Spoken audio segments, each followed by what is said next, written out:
Monsieur le directeur de la classe Technologie et Société, Monsieur Jourquin, Mesdames, Messieurs les hauts fonctionnaires, chers amis, chers collègues, c'est avec un grand plaisir que je viens et je reviens chaque année à l'Académie pour vous parler d'un thème européen. Certains d'entre vous étaient là hier et nous avons commencé la première partie sur les questions de l'avenir de l'Europe. C'était un avenir difficile. Je parlais de l'Europe qui était mise sous pression, le monde qui change de plus en plus rapidement. J'avais donné les chiffres de l'Inde en 1950 et de l'Europe en 1950. En 100 ans, entre 1950 et 2050, l'Inde va augmenter sa population d'un facteur 5. L'Europe reste grosso modo stable. Au niveau économique, en 1970, l'Europe représentait près de 40% du PIB mondial. Dans le meilleur des cas, d'ici 2050, elle en représentera 17-18%. Donc vous voyez qu'il y a un rétrécissement de l'Europe.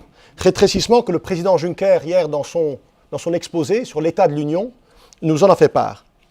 Alors j'ai aussi essayé de mettre en évidence certaines priorités, notamment sur les inégalités, qui étaient en augmentation, tant entre pays du monde qu'au sein même des pays.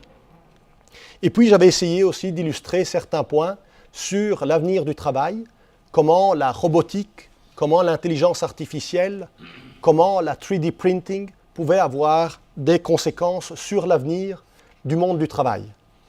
Aujourd'hui, je vais essayer d'être plus propositif en vous donnant quelques pistes là où l'Europe est peut-être plus forte que d'autres parties du monde. Très souvent, il y a une sorte de déclinisme ambiant. On aime se flageller, dire que l'Europe ne va pas bien. Aujourd'hui, je vais essayer de vous montrer aussi quelques aspects où l'Europe a sans doute et pourrait avoir des points très positifs. Donc je vais m'atteler aux 3 points qui sont en dessous du transparent. D'abord sur une Union européenne qui soit ouverte et orientée vers l'avenir. On a beaucoup de tendances aujourd'hui qui ont tendance à ne pas être ouvertes, mais au contraire renfermées sur soi-même, un esprit nombriliste, et qui regardent le passé avec une certaine nostalgie, plutôt que regarder l'avenir avec ouverture. Ensuite, je vais essayer d'illustrer certains progrès, mais aussi certains risques dans l'enchevêtrement entre l'homme et la technologie. De plus en plus, il y a une interface entre l'homme et la technologie qui est de plus en plus forte. Pensez à votre vie si vous avez un blackout électrique de quelques minutes. Si vous êtes un professionnel, vous vous rendez compte ce que c'est. Pensez que votre Internet ne fonctionne pas durant quelques secondes et vous avez une animosité qui s'élève. Donc pensez à beaucoup d'éléments qui font partie de notre quotidien. Lorsque le métro a 2 minutes de retard, les gens commencent à se pousser. Inquiets parfois à juste titre, mais aussi parfois simplement petits soucis techniques. Donc il y a cet enchevêtrement de plus en plus fort. Et je terminerai, d'ici à peu près une quarantaine de minutes, sur les styles de vie durables. Qu'est-ce qu'on appelle European Sustainable Lifestyles? Hier, on a eu une discussion sur le pragmatisme et les vœux pieux. Je pense qu'on doit toujours être équilibré entre un certain pragmatisme, un peu ce qu'a fait hier le président Juncker, en disant ce qu'on fait au quotidien, mais aussi essayer d'avoir un espoir. Thomas More n'est jamais loin. Sans utopie, je pense que l'homme regarde trop la terre plutôt que le ciel. Donc je vais essayer parfois d'être pragmatique et parfois au contraire d'être un peu utopique. Alors co-création et durabilité. D'abord, un des points pour une Europe ouverte et regardant vers l'avenir, je pense qu'il faut parler de, quand vous tapez sur Internet, mens et manus, l'esprit et la main, le côté intellectuel et le côté manuel, je pensais que j'allais trouver une belle référence de l'époque romaine. Vous trouvez uniquement le MIT, Massachusetts Institute of Technology. Essayez ce soir sur un de vos instruments de recherche, c'est assez impressionnant. Et je pense qu'on a peut-être, c'est un des défauts du 19e siècle, il a séparé le côté intellectuel et le côté manuel, le côté théorique et le côté pratique. Alors que les deux, je pense, doivent aller de pair. Quand je parle de behind the silos, c'est au-delà de théorie et de pratique, aussi passer d'un secteur à l'autre. Et j'en veux pour preuve une très belle présentation que j'avais eu l'occasion d'écouter ici à l'Académie des sciences avec M. Picard, qui a fait le tour du monde sur son avion solaire, qui était aussi sponsorisé par des grandes compagnies que nous connaissons bien. Et il m'a dit, vous savez, la première fois que j'ai eu cette idée d'avion solaire, j'ai été voir Airbus, parce que je suis suisse, je suis européen. Après 2 heures avec mon plan de faisabilité fait par les ingénieurs de l'École polytechnique fédérale de Lausanne, tous les spécialistes d'Airbus ont dit non, un avion solaire ne volera jamais. Alors qu'est-ce qu'il a fait? Il a dit j'ai été voir Boeing. Boeing, la même chose, plan de faisabilité, etc., étude de faisabilité. Les ingénieurs de Boeing, impossible, on ne fera jamais voler un avion. Et donc, qu'est-ce qu'il a fait? Il a dit j'aurais pu laisser tomber les bras, ou bien il a été voir les spécialistes des bateaux de l'America's Cup. Il a dit, est-ce que vous avez déjà fait des matériaux aussi légers? Écoutez, nous, on utilise ce genre de matériaux pour nos bateaux, essayons. Et donc, il a dit, très souvent, dans certains secteurs, on est bloqué dans nos préjugés. Il y a beaucoup de préjugés qui font qu'on n'a pas l'audace d'essayer. Je ne vais pas vous donner un exemple de la voiture électrique peut-être la plus performante ou la plus connue aujourd'hui, mais ce n'est pas les constructeurs traditionnels qui l'ont faite. Donc, très souvent, lorsqu'on est dans un secteur déterminé et on ne fait pas l'effort d'aller au-delà des silos, on est bloqué. La même chose au niveau des disciplines. On a eu durant des siècles 3-4 disciplines. C'était la théologie, c'était la philosophie, puis le droit, puis petit à petit les sciences exactes. Mais aujourd'hui, on a, et Lavoisier est un bon exemple de cet esprit, je dirais, universel. Aujourd'hui, on a non plus 3 ou 4 facultés, mais si vous avez un jeune de 18 ou 19 ans qui doit aller à l'université, vous pouvez choisir entre 200 ou 300 spécialités dès l'âge de 18-19 ans. Et donc, je pense que cette idée d'aller au-delà, entre secteurs et entre disciplines, est quelque chose de fondamental. Je vous parlais hier du monde de plus en plus flou entre le public et le privé, et vous avez des tas d'exemples, l'exemple de l'énergie, l'exemple des transports, où le public et le privé se touchent. Donc, le mot enchevêtrement est assez juste à cet égard.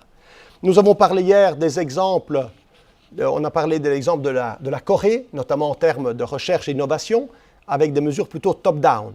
En Europe, aux États-Unis, on est plutôt bottom-up. On essaye que ça vienne de la base, que ça vienne des sources. Et puis les liens entre ce que j'appellerais le formel et l'informel. Nous avons des institutions, nous avions toute une série de bureaucraties dans tous les domaines, au niveau européen, mais bien au-delà. Et puis nous avons tout ce qu'on appelle les réseaux informels. Et ces réseaux informels ont énormément d'importance. Lorsque vous avez l'occasion de discuter avec des jeunes qui veulent lancer des start-up ou des spin-offs, vous vous rendez compte que souvent le côté informel des processus a plus d'importance que les institutions ou que la bureaucratie. Donc il faut jouer avec ces deux côtés, formel et informel. Alors ça, j'ai trouvé ce graphique qui est assez impressionnant. On dit toutes les 60 secondes, ça date d'il y a quelques semaines ou quelques mois, voilà ce qui se passe en 1 minute sur Internet. En 1 minute, vous avez plus de 2 millions de recherches sur Google, vous avez plus de 1000 demandes d'Uber, vous avez 150 millions de mails qui sont envoyés et plus de 20 millions de WhatsApp. Donc vous voyez qu'en 1 minute d'Internet, quand on parle de co-création, ce qui a fondamentalement développé, ou je dirais fait prendre de l'ampleur à cette co-création, c'est l'Internet avec toutes ses potentialités, avec ses limites, ses difficultés, mais aussi ses potentialités. On parle d'ailleurs maintenant de Big Data, c'est un mot qui est devenu presque à la mode.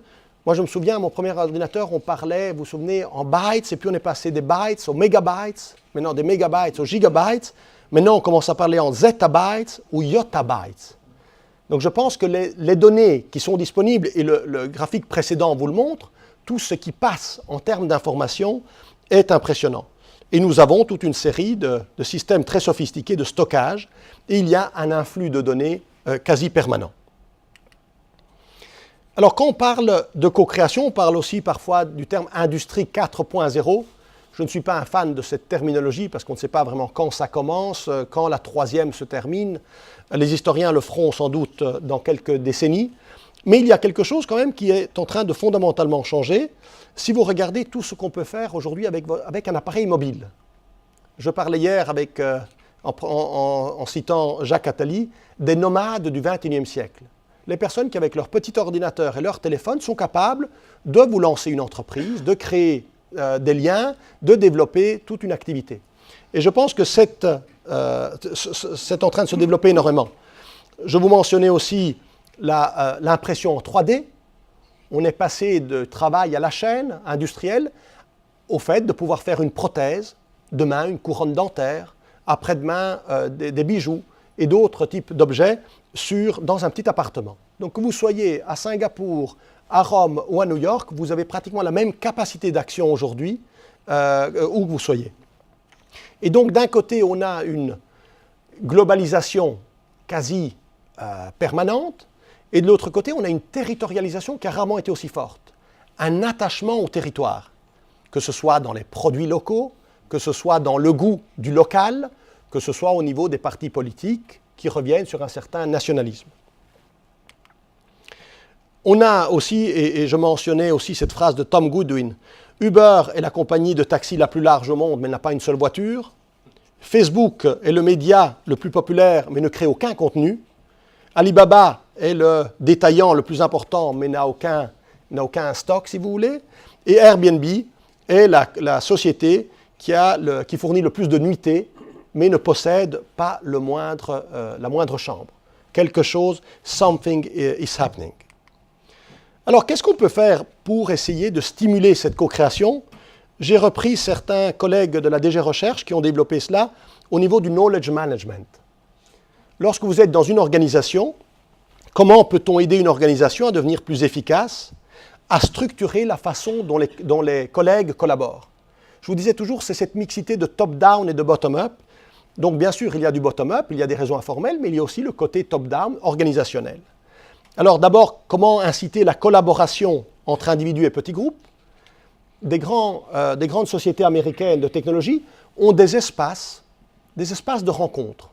Ce n'est pas qu'ils veulent stimuler la démographie, mais c'est simplement qu'ils veulent mettre des personnes qui viennent de différents départements, du département technique, du département juridique, du département économique, ensemble, pour qu'ils s'échangent de façon aussi informelle des idées. Alors le niveau de transparence est aussi important. On parle de plus en plus, à une époque, tous les documents étaient strictly confidential. Certains d'entre vous se rappellent de où on avait des destructeurs de papier particuliers pour que rien ne se sache. Aujourd'hui, par contre, c'est les niveaux de transparence qui sont importants. La collaboration entre entités organisationnelles différentes. Là aussi, ce n'est pas toujours évident que des techniciens se mettent ensemble avec des économistes, avec des juristes. Et puis, nous avons toutes les questions de procédés, de business processes. Les communications se développent, l'organisation commence à partager la connaissance. Et puis, on a parlé aussi hier lors de la présentation de la motivation du personnel, qui est quelque chose qui ne peut pas s'imposer. On a parlé du système de pointage. Dans une société digitale, dans une société globalisée, le système de pointage perd beaucoup de son importance. Et comment garder du personnel motivé, c'est ce que j'appellerais aussi l'éthique du travail. Alors mon commissaire, Carlos Moedas, à l'habitude, il aime beaucoup l'ouverture. C'est vraiment un homme, d'ailleurs sa vie reflète cette ouverture. Il défend beaucoup les 3 O. Open Innovation, Open Science and Open to the World. Et donc il dit qu'aujourd'hui, avec l'avènement des technologies digitales, il faut faire que le système scientifique et d'innovation doit devenir plus ouvert, collaboratif et global. Qu'est-ce qu'on entend par Open Innovation? Avant toute chose, on essaye de voir que tous les acteurs dans un certain domaine, il faut que la connaissance puisse circuler librement afin de la transformer en produits et services qui puissent créer des nouveaux marchés, qui puissent stimuler une culture de l'entrepreneuriat. Alors, vous allez me dire, mais une culture de l'entrepreneuriat ne s'impose pas.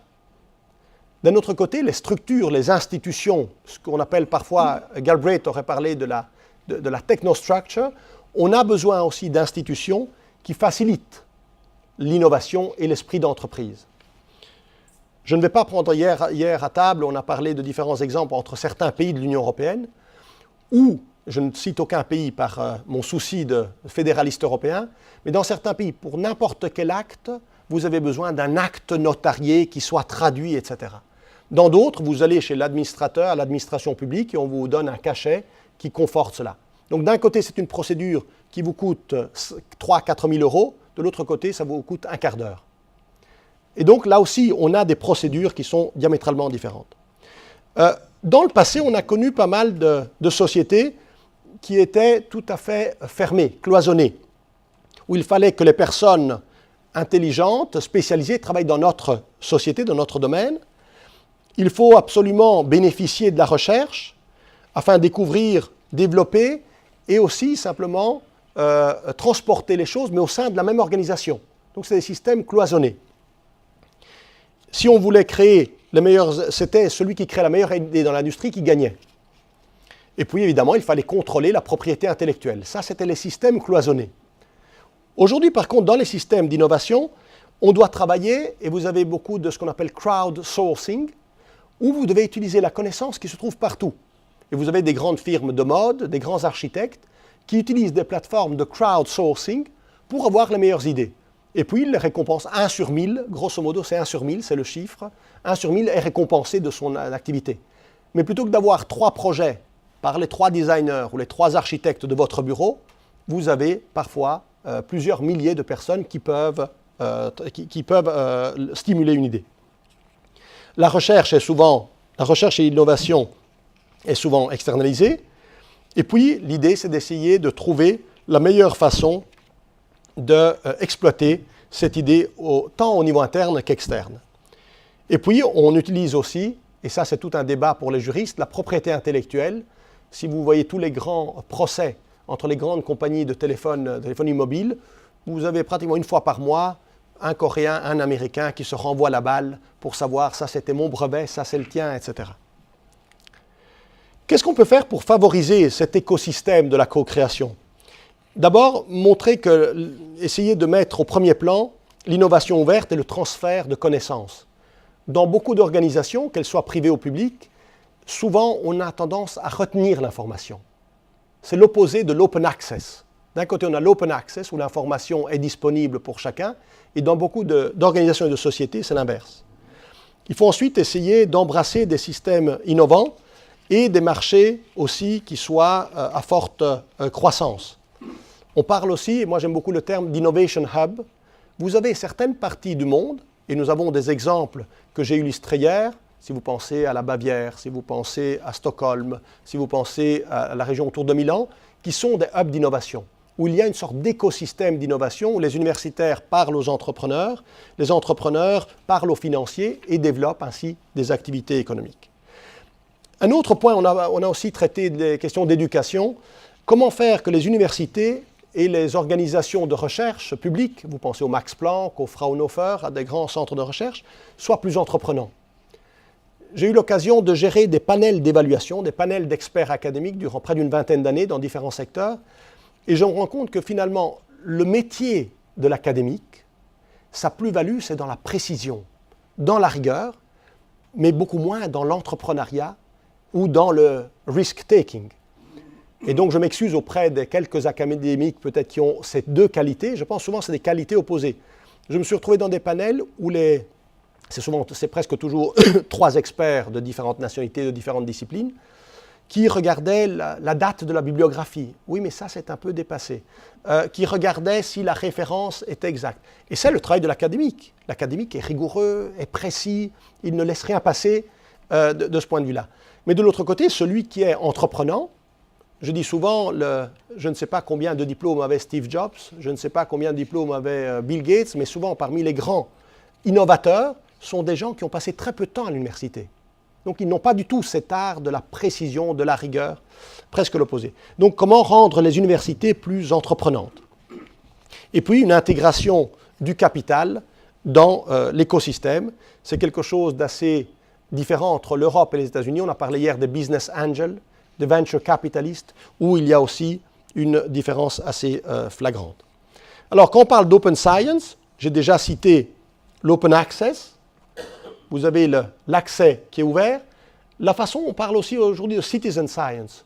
Et vous le voyez parfois, même dans des débats politiques, je pense qu'aux dernières élections présidentielles françaises, lorsqu'on parlait d'énergie nucléaire, tout de suite, vous aviez des blogs qui disaient « Non, M. Hollande se trompe, M. Sarkozy est plus précis » ou vice-versa. Vous avez une sorte de peer review, revue par les pairs, mais par les citoyens eux-mêmes, qui vont sur Internet, qui peuvent trouver les données, qui peuvent dire « Voilà, telle donnée est proche de la réalité, celle-là est beaucoup plus éloignée ». Et vous avez toute une série, notamment sur les open data, aussi un grand travail qui est en train d'être fait pour exploiter de façon intelligente toutes ces données. Et j'avais écouté un professeur qui expliquait, en réalité, dans les open data, souvent les données, les gens pensent que c'est ce qu'on met sur Facebook. Et lui disait, vous savez, ce qui est important, ce n'est pas tellement ce qui est sur Facebook, parce que ça, c'est ce que vous voudriez être. C'est votre relevé de dépenses sur votre carte Visa. Ça, c'est ce que vous êtes vraiment. Et sur Facebook, c'est ce que vous voudriez être. Donc c'est la différence de perception, donc comment on gère ces données, celui qui se présente d'une certaine façon, donc il y a des deux côtés, ce sont des données, mais certaines qui sont entre guillemets plus réelles et d'autres qui sont peut-être plus éloignées de la réalité. Alors quand on parle de coproduction de la connaissance, c'est aussi un point essentiel de la co-création, et je pense que c'est là aussi où l'Europe a déjà des points à marquer. D'un côté, on a eu pendant longtemps le mode du monopole académique sur la production de la connaissance. Ce n'était pratiquement qu'au sein des universités qu'on créait la connaissance. Aujourd'hui, de plus en plus, on voit qu'il y a une coproduction de la connaissance sur base de certains problèmes. Vous avez certains, c'est impressionnant, vous avez une association, the Association of the Protection of Birds. La première fois que j'ai entendu ça, je me dis, mais ils se sont trompés de réunion. C'était les meilleurs spécialistes de l'environnement, parce qu'ils passaient des heures, des jours, des heures et des mois à observer. Ils regardaient les oiseaux, évidemment, c'est leur passion, mais ils voyaient aussi quel type d'alimentation, quel type de végétation, et sur les changements climatiques, par exemple, ils fournissaient parfois des données plus exactes que certains modèles scientifiques. Donc vous avez toute une série dans la coproduction de la connaissance, où c'est difficile pour les académiques de l'accepter. Vous savez, c'est comme vous dites, mais je pense que se remettre en question est utile pour les académiques, comme beaucoup d'administrations demain. Beaucoup de travail des administrations pourrait être fait éventuellement par des machines, beaucoup d'activités. Si vous pensez aujourd'hui ce que vous faites avec votre carte d'identité digitale par rapport à ce que vous deviez faire il y a 5 ou 10 ans, vous voyez le potentiel de ces technologies. Et donc, quand on a ce mode de coproduction de la connaissance, ils ont souvent un impact positif sur la société et sur l'économie, et qui est plus probable si cette recherche est coproduite.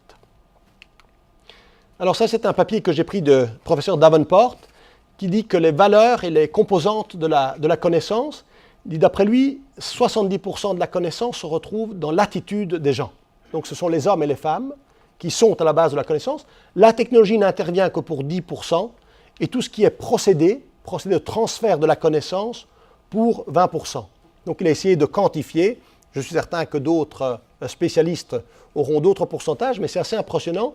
Donc l'attitude, la façon dont on partage ou non l'information, comment on travaille en équipe, quelle motivation on a, comment est organisée la société, quels objectifs, quels standards on utilise.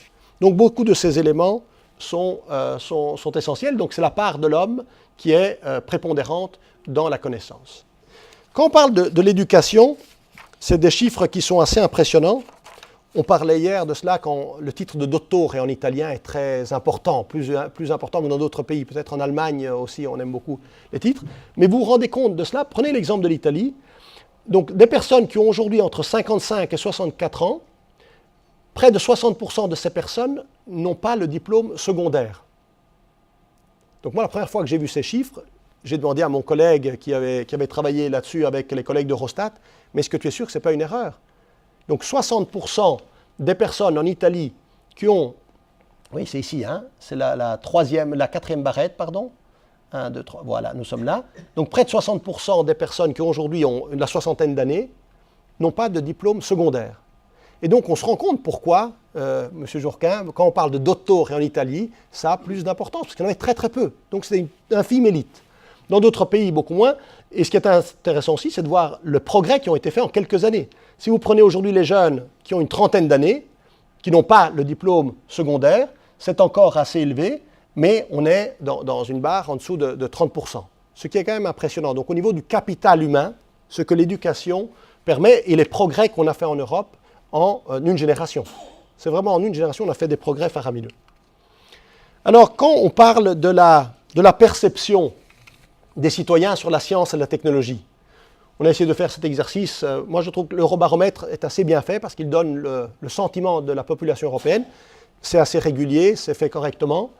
Et donc, il dit, dans un scénario idéal, la technologie, la science et la technologie permettent une vie qui est plus simple, qui est meilleure, qui est plus environnementale, qui permet aussi d'avoir beaucoup de facilité pour les tâches routinières. Donc, c'est très positif.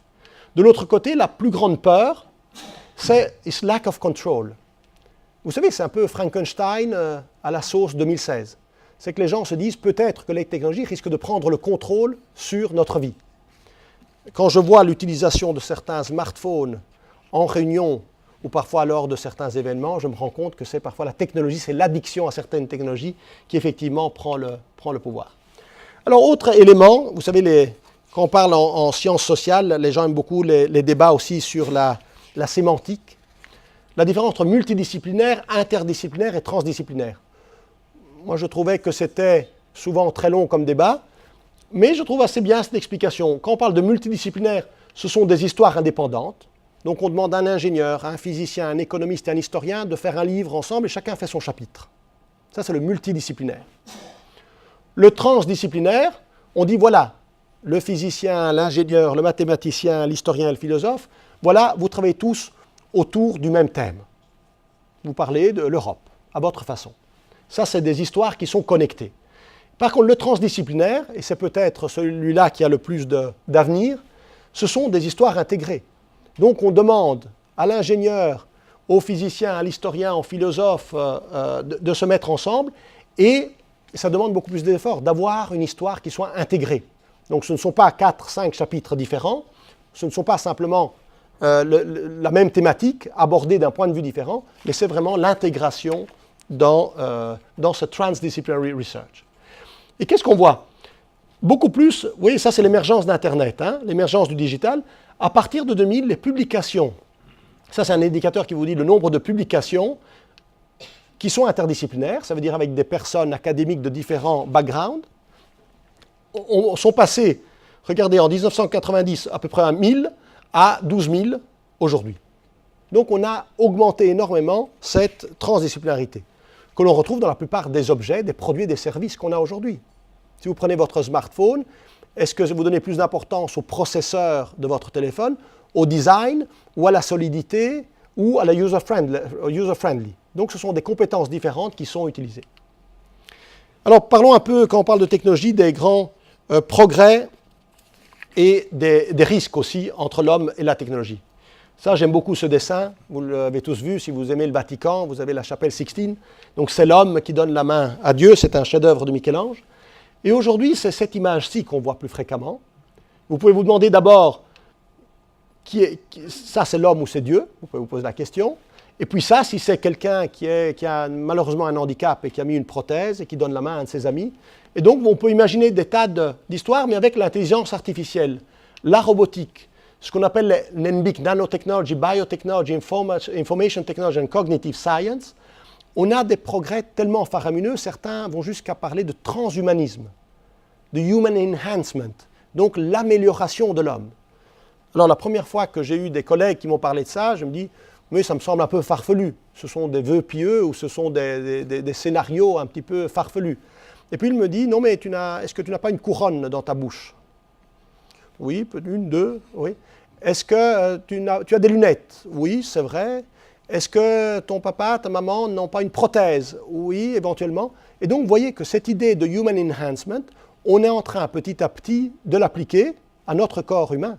Donc, on a cette tendance, grâce à toutes ces sciences et ces technologies, un développement faramineux, donc une nouvelle interface entre l'homme et la technologie. J'ai pris quelques chiffres qui montrent un peu, Schumpeter parlait de la creative destruction, non? Ce grand économiste autrichien parlait de la creative destruction. En fait, l'entrepreneur détruit, et c'est grâce à la destruction qu'on a le progrès économique. Alors, c'est une étude de McKinsey qui montre que pour obtenir la même capacité qu'un iPhone 4, on est au 7, je pense. Donc, vous voyez, c'est les chiffres de 2013. Vous voyez aussi l'accélération du changement. Donc, l'iPhone 4, excusez-moi si je suis un peu dépassé, il aurait fallu 5 millions de dollars en 1975 pour avoir la même capacité qu'un iPhone. Donc, le petit appareil que vous n'avez plus parce qu'il est dépassé, vous devez imaginer que cela aurait requis 5 millions de dollars. Pour décoder le génome humain, a demandé 13 ans et 3 milliards. Je ne suis pas spécialiste en la matière, je fais confiance à cette étude de McKinsey. Enfin, je fais confiance, je le lis avec intérêt. D'après eux, en 2025, cela nécessitera 1 heure et 100 dollars. De la même façon, une autre, mais ça c'est plus factuel et c'est plus vérifié, ça j'étais très proche de ce chiffre-là quand je travaillais dans le domaine de l'énergie, le prix d'un panneau photovoltaïque a été divisé par 7 entre 2000 et aujourd'hui. Donc moi je me souviens, à la fin des années 90, les grands promoteurs des énergies renouvelables, c'est formidable parce que ce sont des technologies indigènes qu'on produit chez nous. Et aujourd'hui évidemment, on les produit à l'extérieur, mais le prix a baissé de façon substantielle. Alors, j'en viens un petit peu aussi à la part aussi environnementale. Aujourd'hui, on extrait chaque année environ 70 milliards de matière des entrailles de la Terre. Et vous voyez qu'à partir des années 60, ça a très fortement augmenté, que ce soit dans la biomasse, que ce soit les minéraux, que ce soit les combustibles fossiles. Donc, ça me fait rappeler à cet ouvrage de Meadows, en 1972, Limits to Growth, les limites de la croissance. Jusqu'où peut-on aller avec cette extraction dans le domaine de l'environnement? Quand on parle d'innovation, on pense souvent aux produits. On a beaucoup parlé du smartphone, non? Le nouveau... Mais on pense moins à l'innovation de procédés. Pensez dans toutes les organisations moyennes ou grandes, l'impact du code-barre. L'impact du code-barre a complètement chamboulé la façon dont on stockait, dont on délivrait, dont on utilisait les appareils. Il n'y a plus aucun ordinateur, il n'y a plus aucun meuble dans une grande organisation qui n'a pas un code-barre. Tout de suite permet de dire où il est, quand il est arrivé, quand il faut le changer. Donc c'est une innovation de procédé. Ça, le marketing innovation, je l'aime beaucoup. Est-ce que vous mangez de la Nutella à 11 h du soir? Eh bien oui, parfois oui. Dans le Ferrero Rocher, en fait, ce que vous mangez, c'est de la Nutella, mais elle est emballée. C'était une innovation de marketing. Elle est emballée dans du doré. Vous voyez la façon. Donc c'est vraiment une innovation de marketing. On fait manger la même chose, mais emballée de façon diamétralement différente. Puis innovation d'organisation. On s'est rendu compte que sur les chaînes de montage de véhicules, beaucoup d'ouvriers à partir de 40 ans, 40-45 ans, devaient arrêter de travailler pour des maux de dos, simplement parce que les voitures étaient au sol. On les a levés d'1 mètre, et donc maintenant, les ouvriers peuvent travailler jusqu'à 60, 65 ans sans avoir ces maux. Ça, c'est une innovation organisationnelle. Et la dernière, c'est l'innovation sociale, que j'aime beaucoup, parce qu'on la retrouve dans beaucoup de domaines, et elle fait un peu le lien entre le social et l'écologique. Si vous pensez à la voiture partagée, si vous pensez au vélo partagé, ce sont souvent des innovations qui vous permettent de payer moins et d'avoir souvent un meilleur service, sans avoir les ennuis du maintien, de la manutention de ces éléments. Et ça se développe de plus en plus, l'innovation sociale, et c'est quelque chose là aussi où l'Europe, je pense, est assez forte. Alors la technologie a permis de réaliser les rêves de l'homme. Elle a permis à l'homme de voler, de vivre plus longtemps. Qu'y a-t-il de plus merveilleux, sauf pour les coûts de la sécurité sociale et de la santé, que de vivre plus longtemps, de voyager partout, d'explorer l'espace et de communiquer avec chacun. Je disais, si Diderot et d'Alembert avaient vécu, ils diraient, mais c'est formidable, aujourd'hui c'est le paradis pour eux. C'est le règne de l'encyclopédisme à portée de main. On a aussi des risques qui ont changé. Donc les risques, quand on parle de technologie et de comportement, on voit que les risques traditionnels ont eu tendance à baisser. La malnutrition, la pollution à l'intérieur des maisons, les questions d'eau, les questions d'hygiène, les questions sanitaires, qui étaient une grande cause de décès prématurés, ont baissé. Ce qui est en train de beaucoup augmenter par contre, les risques modernes, c'est le tabac, l'inactivité, l'obésité. Je vais vous montrer tout à l'heure quelques chiffres assez impressionnants sur certains parlent. L'OMS parlait d'une épidémie de l'obésité. La même chose, les risques locaux ont eu tendance à baisser, si vous prenez les risques locaux. Par contre, ce qui a beaucoup augmenté, ce sont les risques globaux. Donc la pollution de l'air dans les villes, rappelez-vous le smog, non? Le mot smog, quand je dis ça à mes enfants, ils ne comprennent pas ce que je dis, mais nos parents savaient très bien de quoi on parlait. Aujourd'hui, par contre, si la pollution de l'air a diminué, les gaz à effet de serre sont toujours en augmentation, malgré les grandes conférences, les fameuses COP. Au niveau mondial, on est toujours dans une augmentation des gaz à effet de serre. Autre risque, c'est la mixité des infrastructures. On parle beaucoup des drones, on parle beaucoup des voitures sans pilote, on parle beaucoup dans le domaine militaire de ce type d'avion. Et donc, ce qui est peut-être un des grands risques, c'est la mixité. Lorsque vous avez des voitures humaines et des voitures sans pilote, quelle est la décision? Vous avez eu des cas récents où il y a eu des problèmes, notamment au niveau légal. Les gens qui avaient des voitures automatiques donnaient d'abord la mort à celui qui conduisait. Si vous voyez que quelqu'un est sur votre bande, et donc vous imaginez le choix de la voiture, c'est la voiture qui doit faire un logiciel qui doit décider pour vous, est-ce que je me prends la voiture en face, est-ce que je tue les 3 enfants qui sont sur le bord de la route, ou est-ce que je fais une autre mesure? Donc dans le cas des voitures auto-conduites, c'est extrêmement difficile d'avoir cette cohabitation. Si vous n'avez que des voitures automatique, probablement vous n'aurez jamais une voiture qui viendra en face de vous.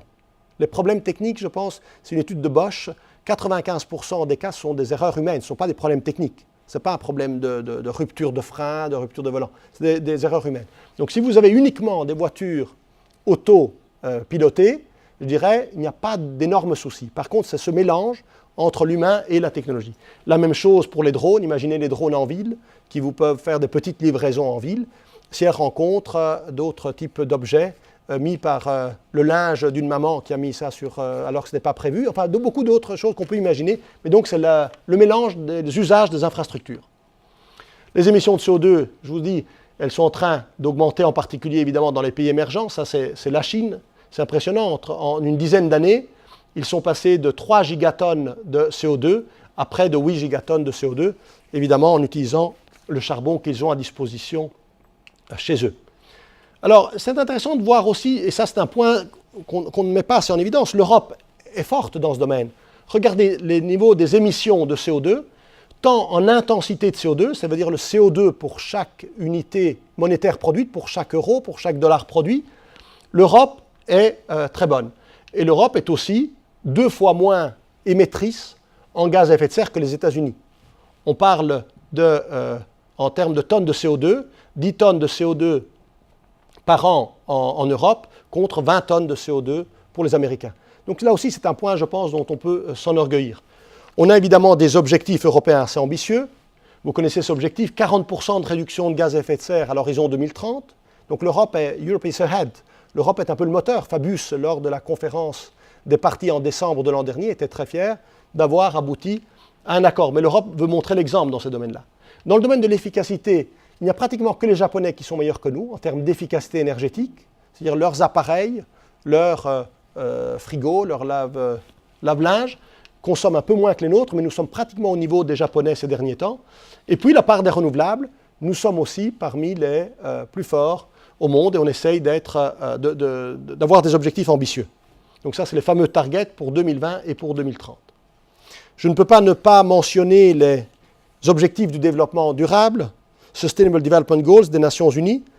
Et je pense que là aussi, il y a un mélange de vœux pieux et de volonté politique. Lorsqu'on parle, par exemple, de ces targets pour l'énergie, pour l'environnement, si on n'a pas ces targets, quelqu'un qui doit investir dans des projets, vous savez, une centrale électrique, c'est pour 40-50 ans de vie. Vous avez besoin d'une stabilité, vous avez besoin de ces objectifs de moyen à long terme. Si vous n'avez pas d'objectif, vous dites peut-être que demain, ces objectifs seront complètement modifiés. Qu'est-ce que vous faites? Vous investissez dans une centrale au charbon, dans une centrale au gaz naturel ou une centrale nucléaire.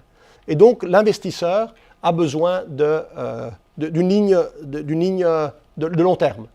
Et ces objectifs, je pense, certains disent oui, mais on en parle essentiellement aux Nations Unies. La plupart du temps, les gens ne les connaissent pas. Mais je pense qu'au niveau de la communauté internationale, avoir ce genre d'objectif est positif parce qu'il donne une certaine ligne où veut-on aller avec l'humanité. Quand on regarde la demande énergétique, c'est assez impressionnant. On l'oublie trop souvent, le charbon est le premier combustible fossile pour la production d'électricité. Souvent, les personnes qui pensent que le charbon sert surtout au barbecue, mais aussi 90% d'électricité en Chine, 50% de l'électricité aux États-Unis provient du charbon. Et puis, vous avez évidemment le gaz naturel et puis les renouvelables qui sont aussi en augmentation. Donc, on a une demande très forte qui augmente avec la population, avec le progrès économique. Permettez-moi maintenant de parler un mot de culture. Ça, c'est le tableau de Rembrandt. Et je trouve cette photo assez amusante. Vous voyez que tous ces jeunes sont en train de lire sur Wikipédia la vie de Rembrandt. Hein? Vous voyez, c'est certainement ce qu'ils sont en train de faire. Et donc, je pense que lorsqu'on parle de culture, et ici je vois le Collège Belgique qui est le lieu de savoir par excellence, la culture doit aussi faire face à cette nouvelle interface entre l'homme et la technologie. Comment rendre nos musées en Europe plus attractifs? Il y a des exemples faramineux, des exemples superbes de musées qui sont parvenus à s'adapter, à rendre attractifs grâce au toucher, au visuel. Donc vous avez toute une certaine idée d'expérimentation du musée, comment rendre nos musées qu'ils soient effectivement un peu plus intéressants pour ces jeunes qui sont déjà très occupés. Alors 2 grands concepts que j'aime beaucoup et qui ne sont pas à mon avis opposés mais qui s'enrichissent l'un l'autre. L'un, c'est ce qu'on appelle l'autonomisation individuelle. Je n'ai pas trouvé de meilleure traduction française. L'individual empowerment. jamais l'homme n'a été aussi maître de son destin. Et la femme, évidemment. L'homme et la femme, l'homme avec un grand H. L'homme n'a jamais été autant maître de son destin. Aujourd'hui, l'homme peut prendre connaissance pratiquement de ce qu'il veut quand il veut. Il a les moyens qui sont à sa disposition sont impressionnants. Les moyens technologiques, les moyens d'éducation. On a parlé de l'accroissement du coût de l'éducation, mais même malgré l'accroissement, beaucoup de gens aujourd'hui peuvent se permettre d'avoir une éducation de qualité. Donc d'un côté, on a cet individual empowerment, et de l'autre côté, on a l'économie collaborative qui se développe, shared economy. Alors cette économie, je vous montrais tout à l'heure les exemples de quelques grandes sociétés de l'économie collaborative. Là aussi, il y a des points très positifs, mais aussi quelques points un peu moins réjouissants. Du point de vue positif, si on prend l'économie collaborative, on augmente les échanges sociaux, on peut avoir une vie plus communautaire, on peut avoir des nouveaux services. L'économie collaborative permet d'avoir l'autonomisation individuelle et la responsabilité sociale. Très souvent, qui travaille dans l'économie collaborative, je pense aux voitures partagées, je pense aux vélos partagés, il y a beaucoup d'autres exemples, se mettre ensemble. Et puis je dis Paulo humaniora canamus, chantons des choses un peu plus humaines. Donc il y a quelque chose de très beau dans l'esprit de l'économie collaborative. Du côté évidemment négatif, il y a la précarité du travail. Vous avez tous entendu parler en Belgique, en France, on parle beaucoup de l'ubérisation de la société. On parle beaucoup de l'eBay of work. On a aussi ce passage de la communauté locale. Beaucoup d'initiatives de l'économie collaborative partent au niveau local et finalement sont absorbées par des plateformes mondiales. Si vous prenez les grandes plateformes, ce sont des plateformes, souvent d'ailleurs américaines, qui prennent le dessus sur les communautés locales. Et puis on parle de shared values, de valeurs partagées à des quasi-monopoles. Et donc ça, c'est peut-être certains côtés négatifs de l'économie collaborative. Un élément que je voulais mentionner parce que je trouve qu'il est à mi-chemin entre l'économie, le social et le politique, c'est la détention de la propriété. Alors vous allez me dire, mais pourquoi vous nous parlez de ça? Juste prenez ces deux exemples, l'Allemagne et l'Italie. En Allemagne, moins de 50% de la population est propriétaire de son bien. En Italie, plus de 80% de la population est propriétaire de la maison dans laquelle il ou elle vit. Maintenant, il y a un grand débat entre économistes. Est-ce que c'est mauvais d'être propriétaire? C'est de l'argent qu'on aurait pu investir. C'est souvent de l'argent qu'on bloque quand on a l'âge d'innover, de créer. Mais je trouve que c'est assez impressionnant et c'est des chiffres qu'on ne voit pas souvent. Donc la propriété entre un pays et l'autre et ses conséquences au niveau de la stabilité, au niveau de la sécurité. S'il y avait une crise comme on a en Grèce ou en Espagne aujourd'hui en Allemagne, avec plus de 50% des gens qui se retrouveraient à la rue, je pense que les conséquences seraient diamétralement différentes. Donc vous avez aussi des conséquences immédiates sur l'absorption de la crise. Dans certains pays, elle est absorbée plus facilement. Si vous avez un toit, de l'eau et de l'électricité, vous n'êtes pas content, vous manifestez, mais peut-être pas, vous ne descendez pas avec les armes. Si vous êtes par contre sous un pont, la réaction peut être différente. Alors parlons un peu des valeurs des gens. Je trouve que là aussi c'est un élément dont on ne parle pas assez et qui pourtant est au cœur de l'homme. Alors vous avez deux types de comportements. Vous avez les biospheric values et les altruistes et puis les hédonistes en français ou hédoniques, hédonistes et les égoïstes. Et vous voyez que quand ils doivent faire un choix dans le secteur de l'énergie par exemple, ces deux types de comportements vont avoir des choix diamétralement opposés. Alors, quand vous pensez à l'énergie solaire, la première réaction peut-être serait de dire « Ah oui, ça, ce sont essentiellement les biosphériques, ceux qui pensent que l'écosystème doit être protégé, qui prennent du photovoltaïque. » Eh bien, si vous prenez ça, évidemment, c'est en Hollande. Je ne sais pas si on peut extrapoler à toute l'Europe l'expérience hollandaise. Mais la plupart, 70% des gens qui mettent des panneaux photovoltaïques sur leur toit, c'est pour save money, pour épargner de l'argent. Ce n'est pas intuitif. Pour moi, c'est logique quand vous le voyez, mais si on pose la question avant, moi, ce n'était pas aussi intuitif que ça. Et donc, on voit que selon le type de comportement, les choix sont, y compris pour des questions de durabilité. Parlons à présent, et c'est la dernière partie de mon exposé, sur les styles de vie européens. Alors, on parlait tout à l'heure des anciens ou des classiques en tout cas. Que faut-il être pour être heureux? Et Kant nous dit, il faut avoir quelque chose à faire, quelque chose à aimer et quelque chose à espérer. C'est la recette de la happiness selon Kant. de façon beaucoup plus concrète, aujourd'hui, il y a de plus en plus de travaux de recherche, beaucoup plus d'acteurs qui parlent du Beyond GDP, au-delà du PIB. On a le PIB qui est un indicateur essentiel, un indicateur économique qui vous permet de comparer beaucoup de choses, mais qui ne vous donne pas, par exemple, des éléments sur les avantages compétitifs, sur, par exemple, la qualité des produits.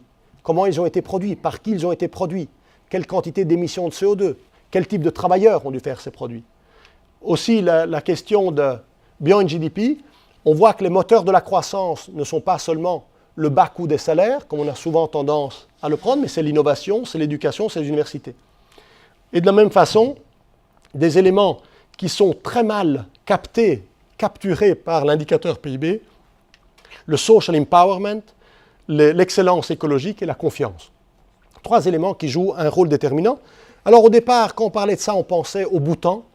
Les gens disent « Ah oui, mais M. Rossetti, vous êtes un fanat du Bhoutan. Je n'ai jamais été. Ils ont, vous savez, le bonheur intérieur brut. Ils ont cet index qui est sympathique. Mais lorsque vous voyez que des gens comme les offices statistiques, Eurostat, vous avez ISTAT, l'INSEE, travaillent sur ces questions-là, c'est qu'il y a aussi pas mal de déterminants et il y a quelque chose de plus sérieux que simplement le Bhoutan. Alors, pour être toujours entre le rêve et la réalité, ça, j'ai pris cette image de Lux Skeuten. Son frère est un peu plus connu, il fait les bandes dessinées. C'est un architecte, dessinateur belge qui travaille beaucoup depuis des années sur les villes végétales. Alors, vous voyez la rue de la Loi, vous voyez ici cette image, vous dites, Lux Skeuten n'est peut-être pas sur la même planète, mais je trouve l'idée de passerelle, l'idée de transport, il y a du privé, du collectif. Ce sont des aires, c'est une ville finalement où les gens voudraient assez bien vivre. Ce qui se développe de plus en plus, et depuis 30-40 ans, on a ce qu'on appelle le urban sprawl, l'étalement urbain. Ça, c'est un exemple typique, mais on a énormément de cela en Belgique, en France, en Italie, en Allemagne. Donc vous voyez chaque fois des maisons individuelles qui ont besoin d'être, là, souvent refroidies par air conditionné individuellement, ce qui n'est pas du tout efficace. Vous voyez toutes les piscines, les grandes piscines collectives qu'il y a, qui vous permettent juste de vous rafraîchir. Donc l'étalement urbain a beaucoup de conséquences sur le plan énergétique, environnemental et des transports. C'est très difficile de rentabiliser, par exemple, un métro, un tram dans des situations d'étalement urbain. Et donc je pense que là aussi on peut essayer de réfléchir, de rêver parfois un petit peu et essayer de mettre en œuvre certaines de ces visions. Alors je prends 3 citations du rapport entre l'homme et la nature aussi. Vous voyez, Edgar Morin est très athée, le pape François est très catholique, et la commission est entre les deux. Donc vous voyez, le pape François, dans son encyclique Laudato Si, elle parle d'une écologie intégrale, que souvent, qui maltraite l'environnement, maltraite la société. Je trouve que là aussi, c'est un concept, cette écologie intégrale à réfléchir. Edgar Morin parle beaucoup de la terre-patrie, comment on se reflète dans la terre, et notre relation à la terre détermine aussi notre comportement. Au niveau pragmatique à la Commission, on travaille beaucoup sur l'économie circulaire. On parlait hier de différence entre l'économie linéaire, où on produit, on consomme, et puis on jette, et l'économie circulaire, on essaye de recycler le maximum. Et puis les objectifs 2030, dont je vous ai parlé il y a un instant. Alors quel est l'état de nos océans, si on parle à l'environnement? Ce qui reste plus longtemps au fond des océans, ce sont les filets de pêche. Les filets de pêche qui se cassent, qui se rompent, ont une durée de vie de 600 ans. Donc chaque fois qu'un bateau de pêche va dans la mer du Nord ou en Méditerranée, et un petit problème technique, il se coupe, il se casse, pendant 600 ans, on s'en souviendra. Les pampers et les bouteilles en plastique, je dirais que c'est le deuxième dans la liste, 450 ans de vie dans les océans. Donc je pense qu'il y a aussi là quelque chose, il y a des projets de jeunes, comment faire en sorte de réduire. Il y a beaucoup de moyens dans le style de vie, et l'Europe n'est pas en retard là-dessus, sur la façon dont on recycle. Et l'Europe a beaucoup fait pour le recyclage, pour l'utilisation, mais au niveau même de la production, que les emballages, le packaging, ne soient pas dans des matériaux qui restent des dizaines et dizaines d'années. Vous voyez l'interface entre l'homme et la technologie. On a 2 types de management, 2 paradigmes, celui du contrôle et celui de vivre avec l'eau, par exemple. D'un côté, quand on essaye de contrôler l'eau, les risques sont quantifiés, on essaie de trouver des solutions optimales. On essaye par exemple d'avoir des grands réservoirs. Vous avez des puits d'orage dans beaucoup de villes. Vous avez des puits d'orage lorsqu'il y a des grandes tempêtes, plus d'eau que prévu. Eh bien, vous devez construire ces puits d'orage de 50, 100 mètres de profondeur qui vous permettent d'éviter les inondations. Lorsque vous voulez essayer de vivre avec l'eau, eh bien, on essaye d'avoir des systèmes plus résilients, d'avoir des toitures vertes, d'avoir des espaces verts. Donc, il y a, je dirais, le système industriel. L'époque industrielle était très très proche de ce système-là. On dominait la technologie, on dominait la nature. Aujourd'hui, je pense, on doit trouver un système de vivre avec la nature. Et il y a des aspects souvent plus proches. Si vous prenez les canaux en France, les anciens canaux, il y a 3-4 siècles, étaient faits de façon beaucoup plus intelligente qu'aujourd'hui. On ne plantait pas d'arbres tout le long, ou quel type d'arbres, ce n'était pas le même type d'arbres qui après provoquent des problèmes de navigation et autres. Autre élément intéressant aussi de prospective, et là aussi l'Europe est assez en avance, c'est depuis des siècles, le temps consacré au transport est assez égal. Grosso modo, les spécialistes des transports vous disent, depuis toujours, l'homme et la femme ont passé 2 heures dans les transports. Tantôt c'était pour aller au champ, tantôt c'était pour aller à la fabrique, à l'usine. Aujourd'hui, vous êtes dans les embouteillages, je parlais de la rue de la Loi ou de la rue Béliard, mais vous passez plus ou moins 2 heures dans les transports. Ce qui a énormément changé, c'est la vitesse. On est passé, durant des siècles, c'était la vitesse du cheval. C'est pour ça d'ailleurs que toutes les villes sont à 30 km dans presque toute l'Europe. Si vous voyez, les villes sont à 30 km, parce que c'est la distance que vous faites à cheval, tranquillement, au pas et au petit trot. Donc c'est la distance. Pendant des siècles, on avait la même vitesse. Et puis, depuis évidemment la révolution industrielle et surtout la deuxième partie du XXe siècle, la vitesse des transports, on est passé du cheval au supersonique. Et puis, ce qui a encore plus changé, c'est le transport c'est l'énergie pour les transports.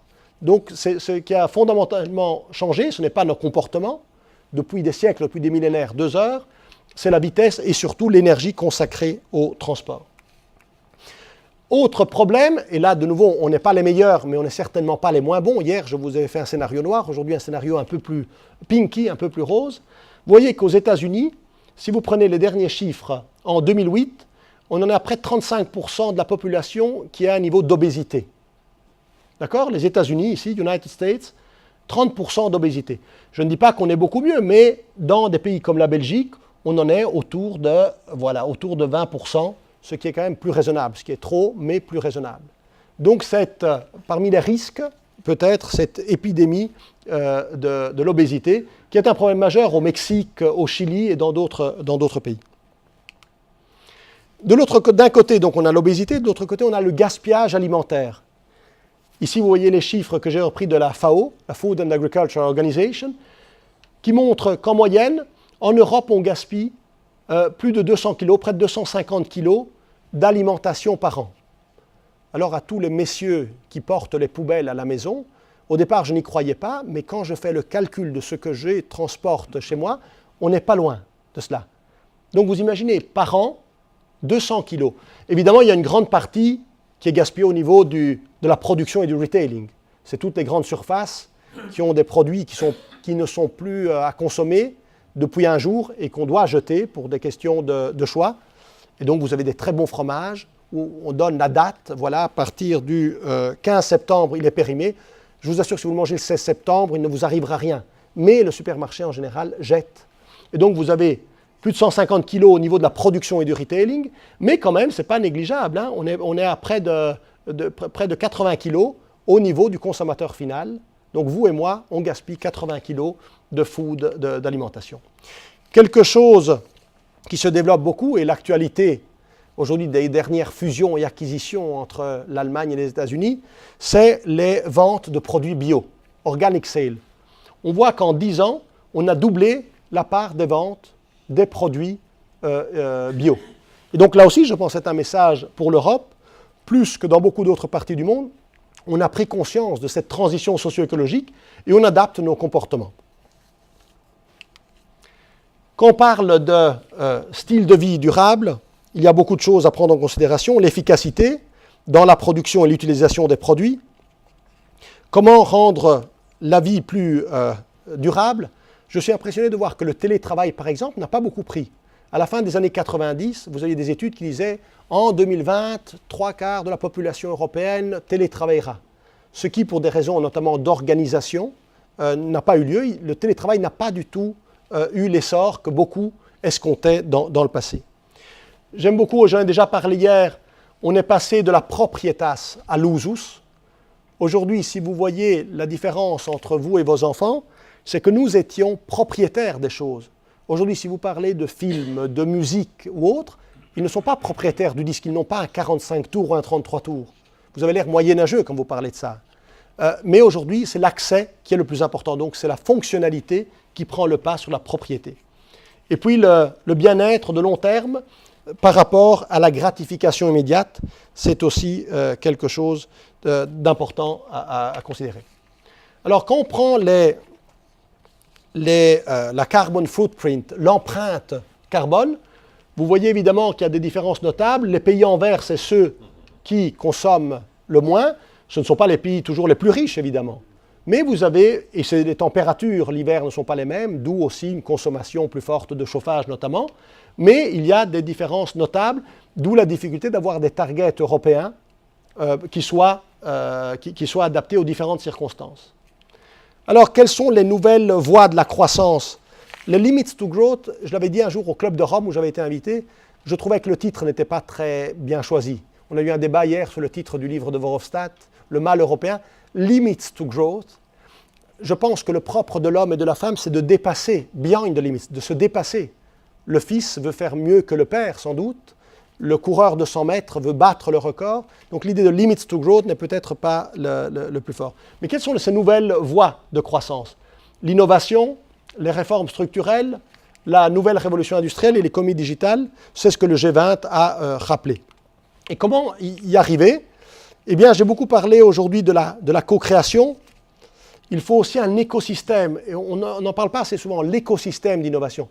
Il ne suffit pas de mimer ce que font les amis à la Silicon Valley pour développer le même type d'écosystème. Donc ces liens entre l'université, le fournisseur de capital, l'écosystème d'innovation est essentiel. De plus en plus, je vous le disais, on parle de user-driven innovation. C'est l'utilisateur qui crée. C'est un peu l'exemple des mountain bikes. Qui a inventé les mountain bikes? Ce n'est pas ceux qui faisaient les vélos classiques. C'était des groupes de personnes qui voulaient connaître, qui aimaient le vélo, qui voulaient le faire en montagne. Et donc, ils ont user-driven innovation. C'est les utilisateurs eux-mêmes qui développent l'innovation. Alors, on essaye toutes ces belles idées aussi de les mettre en pratique. Il y a des appels à propositions dans le programme cadre, Horizon 2020. Et les grands thèmes, le premier grand thème du programme de travail 2016 et 2017, c'était la co-création pour la croissance et l'inclusion. J'en viens tout doucement aux conclusions de cette deuxième exposé de la chaire Lavoisier. D'abord, est-ce qu'il y a une corrélation à établir entre les dommages faits à l'écosystème et aux inégalités sociales? Je pense que c'est quelque chose qui pourrait être étudié. S'il y a des jeunes futurs docteurs, c'est le genre de thème, je pense, qui mériterait réflexion. Est-ce qu'on peut faire une corrélation entre les dommages à l'écosystème et les inégalités sociales? Est-ce qu'il y a une corrélation entre l'autonomisation, en français l'empowerment, et l'automation? Donc de plus en plus, on est maître de son destin, mais de plus en plus, on voit que la machine prend de l'importance. Pour celles et ceux qui ont essayé les Google Glass, c'est impressionnant. Il faut les essayer, c'est impressionnant. Moi, je n'y croyais pas, donc je ne sais pas si vous avez eu l'occasion de le faire. Et vous voyez qu'il y a un développement peut-être entre l'autonomisation et l'automation. Entre des réactions individuelles très très fortes, je parlais hier, et je vous en dirai un mot encore, sur le NIMBY et le banana, et d'un côté, le besoin d'action collective. Face à la crise migratoire, ça n'a pas beaucoup de sens que la Hongrie prenne une mesure, l'Allemagne une autre, la France une autre et l'Italie une autre. Est-ce qu'il y a une corrélation à faire entre les start-up et les scale-up? Si vous prenez les cas, et c'est aussi un beau sujet de thèse pour quelqu'un qui veut travailler sur l'économie de l'innovation par exemple, entre le nombre de start-up et combien de ces start-up parviennent à faire le saut à l'international au niveau global.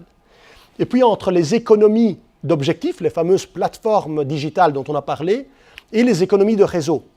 Très souvent, on voit que ces plateformes, les économies de réseau, c'est-à-dire la finance, les médias, la politique et la philanthropie se touchent, se jouxtent. J'en arrive un peu à la valeur réelle des choses. j'aime beaucoup parler de la valeur réelle, parce qu'ici, voilà, ça c'était le 11 mai 2015, il y a une vente chez Christie's, c'est Pablo Picasso, Les femmes d'Alger. Le prix de ce tableau, 179 millions de dollars. Alors, certains d'entre vous, c'est le plus grand rêve d'avoir ce tableau dans votre salon, dans votre living room. Et l'autre élément que je trouvais intéressant, c'est la comparaison entre un baril de pétrole. Un baril, c'est 159 litres. Si vous aviez 159 litres de Chanel numéro 5, cela vous coûterait entre 200 et 300 000 euros. Alors, la comparaison n'est pas raison. Les usages sont évidemment différents, mais je trouve qu'il est intéressant de voir un baril de Chanel numéro 5, le coût 200 000, 300 000 euros. Alors, quelles sont quelques forces de l'Europe? D'abord, on est un continent, tout le monde le critique, mais tout le monde veut y entrer. Donc, c'est assez particulier. Hein? On est considéré un petit peu au niveau mondial, je vous en parlais hier, pas de croissance, je vous parlais de la nonnina hier. Donc, on est dans un système où d'un côté, on critique beaucoup l'Europe, mais c'est le pays qui reste toujours un des plus attractifs, une des places du monde les plus attractives. Évidemment, c'est son système de santé, son éducation, aussi sa recherche, son art, sa culture, qui font que c'est un continent qui reste au XXIe siècle extrêmement attractif.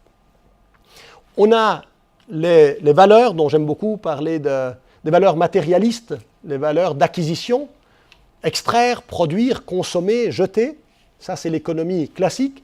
Et puis vous avez le happiness et la qualité de vie, où on parle plutôt de welfare, de développement socio-écologique, d'économie circulaire. Qui en Europe, on est parvenu à combiner ces deux choses. Beaucoup d'autres parties du monde sont plus matérialistes, ont effectivement des taux de croissance plus élevés, mais leur qualité de vie est beaucoup plus basse. Si vous prenez beaucoup de parties de l'Asie aujourd'hui, si vous leur demandez ce que vous voulez venir en Europe ou non, beaucoup vous diront, si on pouvait, on le ferait. Les structures de gouvernance, là aussi, on n'est pas... Hier, on parlait de la Corée, qui était très forte, mais qui avait des mesures assez top-down, un peu comme le Japon des années 80. Donc, vous aviez des ministères très forts qui décidaient sur quel secteur il faut miser, il faut pointer. Et en Europe, nous sommes aussi décentralisés, plus démocratiques et plus participatifs.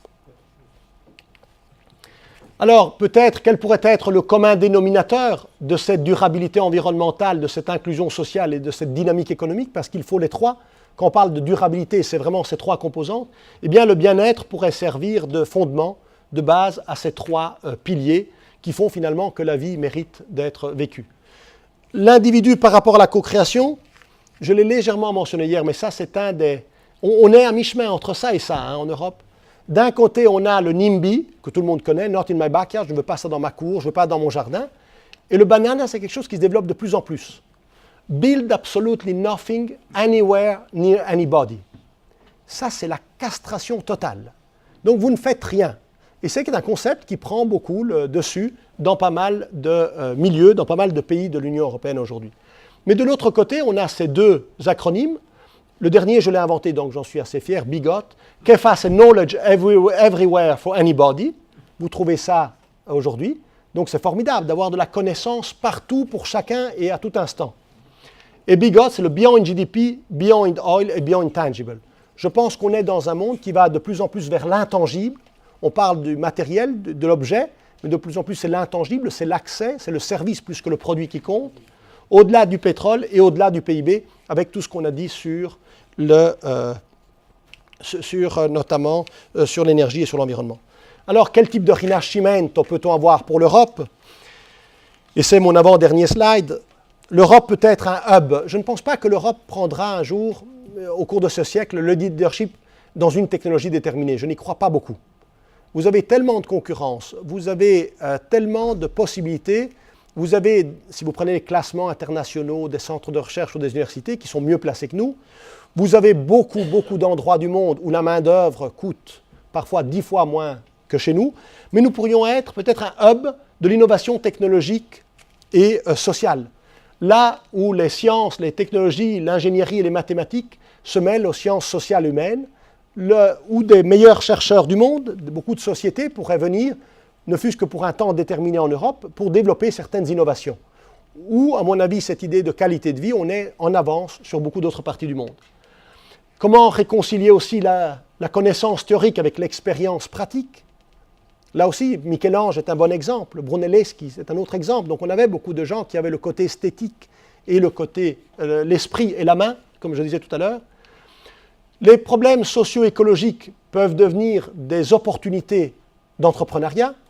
On pense souvent au système de santé comme un coût, mais c'est aussi une opportunité dans beaucoup de secteurs, dans la pharmacie, dans les soins, etc.